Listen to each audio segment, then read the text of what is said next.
sa Barangay Kapsay sa bayan ng Aroroy, Masbate. Ilang residente ang naabutan naming abala sa tabing ilog. Kabilang itong bayan ng Aroroy sa mga nilaanan ng pondo ng pamahalaan sa ilalim ng Salin Tubig Project. Pero hindi nga lubusang napapakinabangan yung proyekto. Kaya yung mga residente dito umaasa sa ilog sa kanilang lugar. Dito naliligo, dito naglalaba, at dito na rin nag-iigib ng tubig. Isa sa mga naglalaba rito, si Aling Susan Taberlas. Wala kami karanas na may tubig na nagaan sa amin. Wala. Diretso sa bahay, wala? Kahit malapit sa bahay?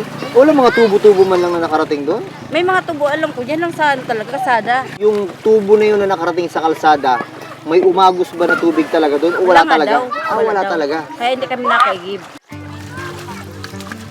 Dito sa ilog sila umaasa. Ito yung ginagawa ng mga karamihan ng mga residente rito. Kasama naman ni Cheche Manlapas, ang tatlong anak. Tuwing umaga, ganyan ang ginagawa niyo? Maligo at paglaba, mag-alog. Oo. Bitbit mo yung mga anak mo lagi, araw-araw. Lagi, araw-araw. Oo. Ang panganay niyang anak, nag-igib na rin ng tubig para may magamit sila sa bahay. Para pag magamit. Kasi ang tubig sa amin mahirap. Ang balon mawalan laman. Binisita rin ng aming grupo ang Barangay Pangle sa bayan ng Aroroy. Isang barangay na ito sa mga beneficiary ng Saling Tubig Project ng DILG. Ayon sa kagawad ng barangay na ipagawa naman ang pump na kukuha ng tubig sa ilalim ng lupa o groundwater.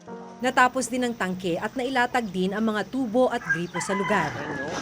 Pero kulang daw talaga ang depositong tubig sa ilalim ng lupa kaya walang lumalabas na tubig sa pump. Kaya gumawa ng paraan ng barangay. Idinugtong ang isang tubo sa bundok para makaipon ng tubig sa tangke. Yun nga lang, hindi pa rin ito sapat. Walang tubig talaga yun eh. Kahit nga isang gripo, wala nga dito nakaawas nun eh. Kaya ano namin ng mga barangay opisyal, inilipat namin dun sa ang hose. Inilipat namin dun sa bundok sa bukid. Sa dokumentong nakuha ng reporter's notebook mula sa DILG, completed na ang proyekto sa Barangay Pangle na ginastusan ng 2 milyong piso.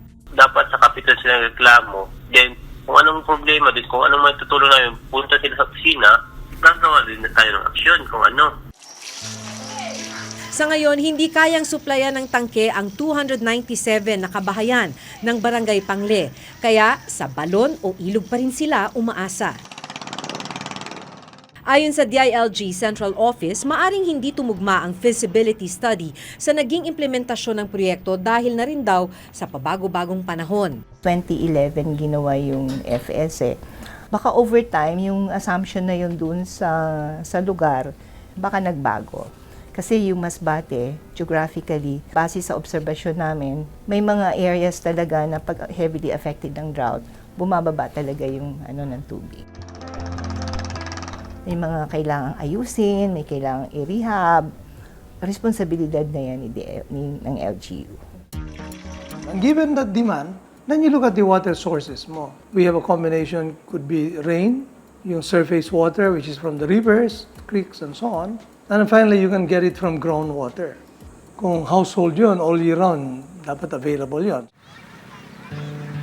Sa buong bansa, isa sa bawat 10 Pilipino ang walang access sa malinis na tubig. Kasi sa pag-aaral ng UNESCO, sa 100 na mga bata, 63 ay nagkakasakit dahil sa tubig, intestinal worm diseases.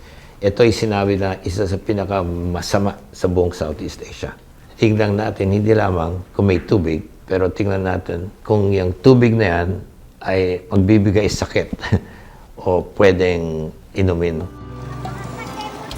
Isa sa mga ginagawa ngayon under Salin Tubig is tulungan na i-update yung mga plano ng mga local government units. So kasama yung kawayan sa tinutulungan para ayusin yung plano niya.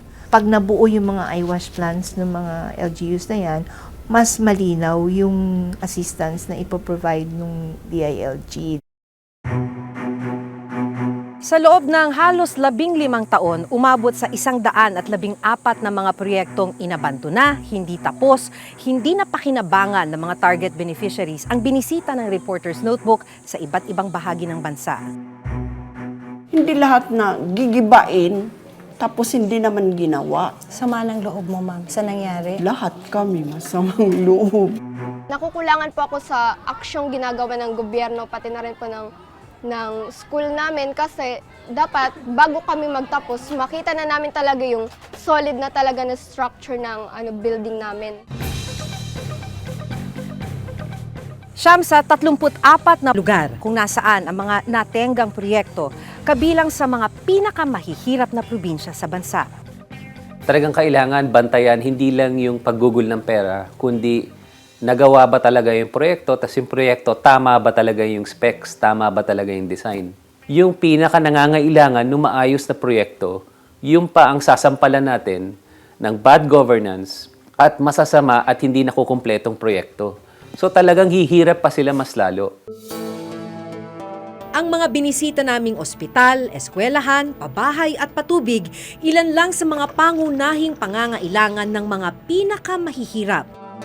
Ang masaklap, hindi naman ito lubusang napakikinabangan. Sa bawat proyektong nasayang, may perang ibinuhos para tugunan sana ang pangangailangan ng mamamayan. Kailangan ng increased transparency. Kailangan maging vigilant tayo mga mamamayan. Hindi nga natin masisiguro na ang ating mga pinuno tama yung gagawin nila. Alam na nating lahat yan.